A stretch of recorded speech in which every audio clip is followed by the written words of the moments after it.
On October 17, 1902, Paris detectives arrived at a grisly scene. Joseph Ribel had been murdered at his workplace. With no eyewitnesses, the officers had little to work from until they discovered a shard of broken glass with several bloody fingerprints. An investigator manually searched the police station's fingerprint records and eventually found a match.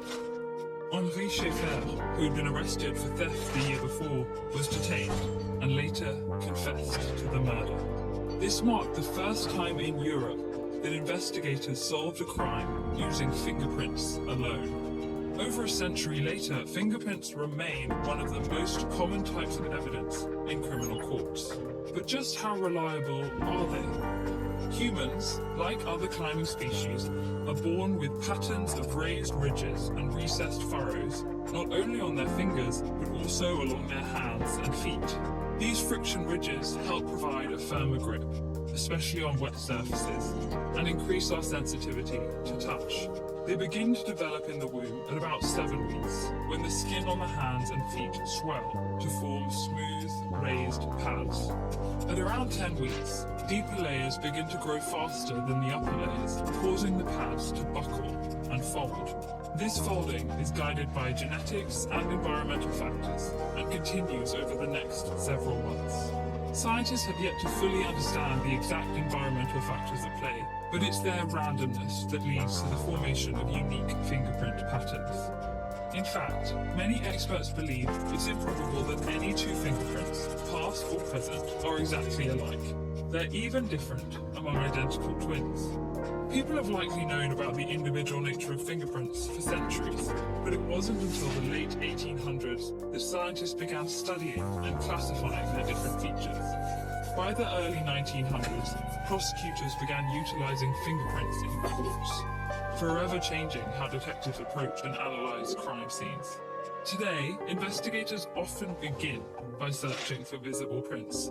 These include patent prints, left by transferable substances like blood or dirt, and plastic prints, which are impressions in soft, malleable materials like caulking, wax, or even a newly painted fence. However, most fingerprints aren't visible to the naked eye. These are called latent prints, and they're composed of the water, oils, proteins, and salts that ridge patterns leave on surfaces. They can be revealed by dusting with a fine powder which sticks to the water and oil trail. If surfaces are porous or difficult to dust, investigators use chemical developers like ninhydrin, which reacts with proteins left by fingers.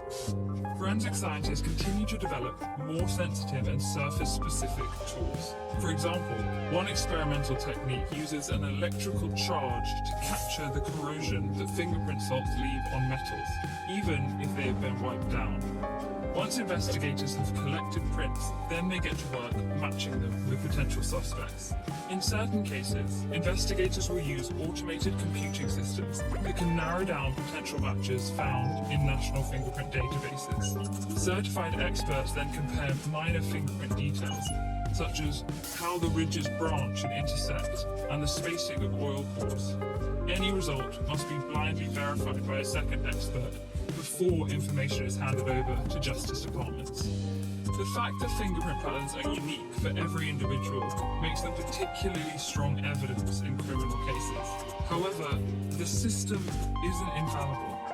Prints are often smudged, distorted, or overlapped with other prints, which can make matching more challenging, and is prone to human error.